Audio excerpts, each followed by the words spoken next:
November 23rd, Prudhoe Bay, Alaska.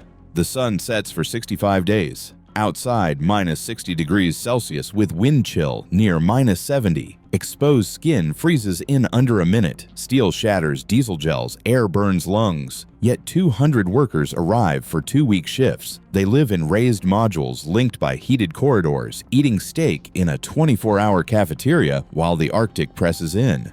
12-hour shifts in total darkness. Blackout curtains to mimic night. Here, every calorie matters. Every system is life or death. This is survival in an Arctic oil camp. The 60-second threshold. The Arctic winter operates on a simple principle. Time kills you. At minus 40 degrees Celsius, which is also minus 40 degrees Fahrenheit, your body begins losing the Cold War immediately. Add wind. And there is always wind in the Arctic, unimpeded by any terrain. And that minus 40 feels like minus 70. Frostbite begins in 60 seconds, not frostbite risk. Actual tissue damage. The cold is a material force. Steel turns brittle and breaks. Rubber hoses crack, standard diesel fuel gels into useless sludge. Every tool and machine, wrenches, vehicles, computers must be rebuilt with special lubricants, engine block and battery heaters, and materials that stay flexible when everything else goes rigid. The air itself is hostile. Cold air holds almost no moisture, so every breath pulls water from your lungs and throat. Dehydration sets in even when you're not sweating. Workers are trained to drink constantly, far beyond thirst, because the body's signals are wrong in the Arctic. By the time you feel thirsty, you're already compromised. But temperature is only half the assault. Prudhoe Bay sits above the Arctic Circle, and in late November, the geometry of the planet takes the sun away. For 65 days, there is no sunrise. Not a late sunrise, no sunrise at all. The brightest moment of each day is a faint blue twilight on the southern horizon around noon, lasting maybe an hour. The rest is darkness, broken only by the moon, the stars, the occasional shimmer of the aurora borealis, and the harsh artificial lights of the camp. The human body expects light. It uses light to regulate sleep, hormone production, mood, and alertness. But this is the absence of the day-night cycle entirely. Take that away for 2 months, and the body doesn't adapt. It fails. Sleep disorders, chronic fatigue, irritability, and depression are not occasional problems. They are baseline conditions that every worker must manage from the moment they arrive. And then there's the landscape. The tundra is flat, featureless, and white.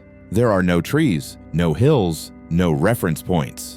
In a whiteout, the ground and sky merge into a single undifferentiated brightness. You can't see your own feet. This is called the Ganzfeld effect, total visual monotony, and it is profoundly disorienting. Workers describe it as being inside a ping-pong ball. The Arctic doesn't kill you with a single blow. It kills you with compounding stress, cold plus wind plus darkness plus isolation plus monotony. And the only thing standing between the workers and that convergence is the camp itself.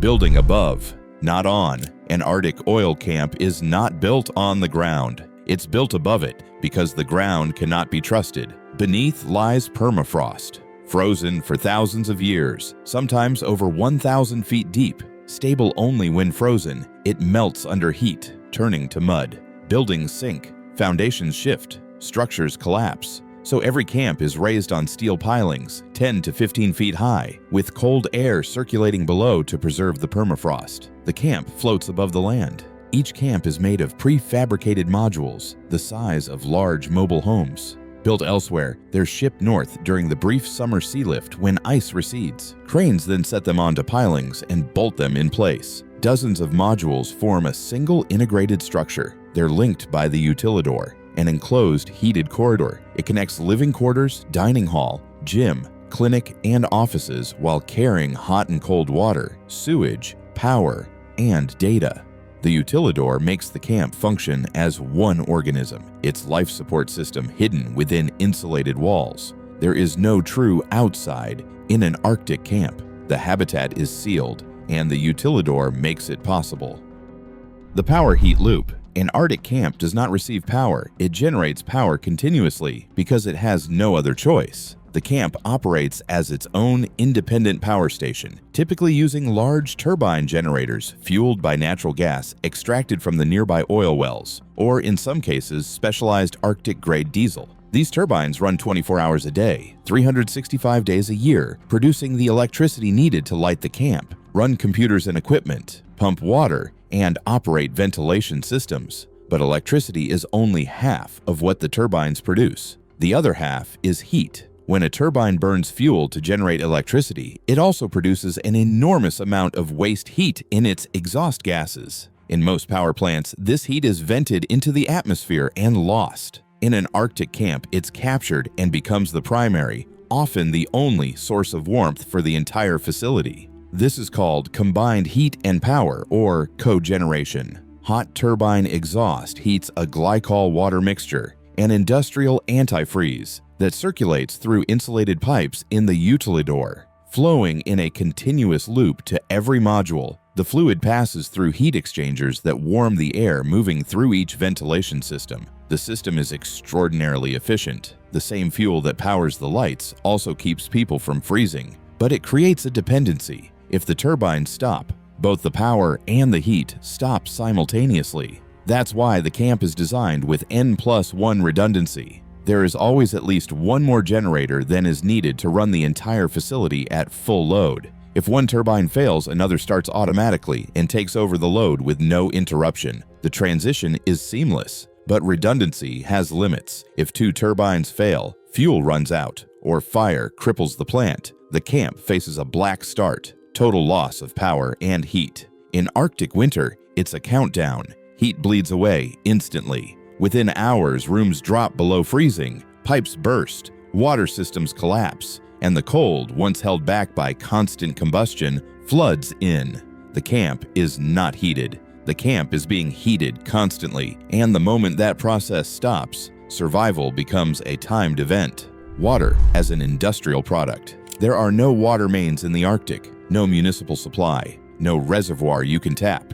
Water, despite being locked in vast quantities all around the camp as ice and snow, must be manufactured. Most Arctic camps draw water from deep lakes, large enough not to freeze solid, even in winter. A heated, insulated intake pipe, sometimes stretching a mile, connects the lake to camp. Pumps move raw water into the treatment plant, where it's filtered and purified, often to standards higher than many city systems. The treated water is then distributed through the utilidor to every module. Kitchens, bathrooms, showers, laundry facilities.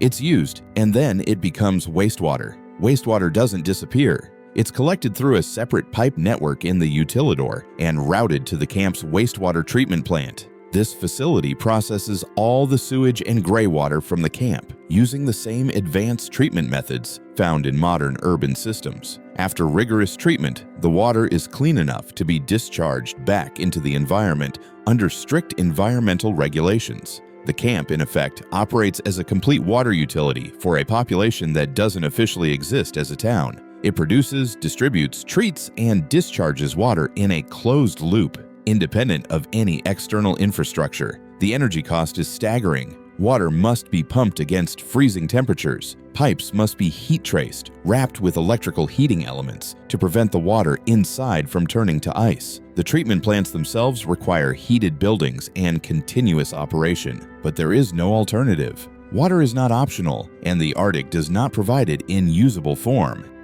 Food is calculated investment. The single most important factor for camp morale is not pay, not time off, not even safety. It's food.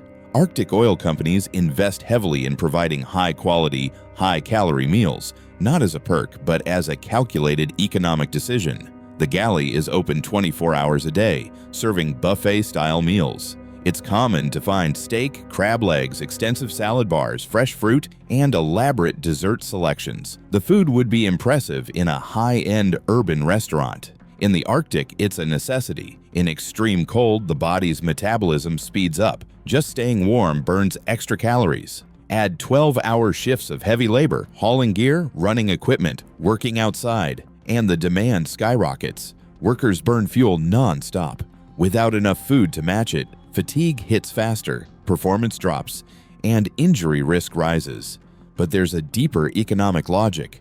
Poor food drives turnover. Workers ending long shifts with bland or inadequate meals are less likely to return. Replacing them in such a remote, specialized environment costs far more than quality ingredients. The galley isn't just a cafeteria, it's a retention tool. The logistics are staggering. Non-perishable goods, canned items, dry goods, frozen proteins are delivered once a year by sea barge during the summer sea lift. These supplies are stored in massive refrigerated warehouses that act as the camp's reserve for the entire year. Fresh items, produce, milk, eggs, bread are flown in weekly on cargo planes. The head chef of an Arctic camp is as much a logistics manager as a cook, planning menus months to ensure that supplies are on hand and nothing is wasted. The layering doctrine. The difference between life and death in the Arctic is measured in layers. Workers dress in a system, not an outfit. Each layer has a specific function, and removing or adding the wrong layer at the wrong time can lead to hypothermia or overheating, both of which are dangerous. The base layer sits against the skin and is made of moisture-wicking material, merino wool or synthetic fabrics designed to pull sweat away from the body. Cotton is forbidden. Cotton holds moisture and moisture freezes. A wet cotton shirt against your skin in -40 degrees Celsius is a death sentence. The mid-layer provides insulation.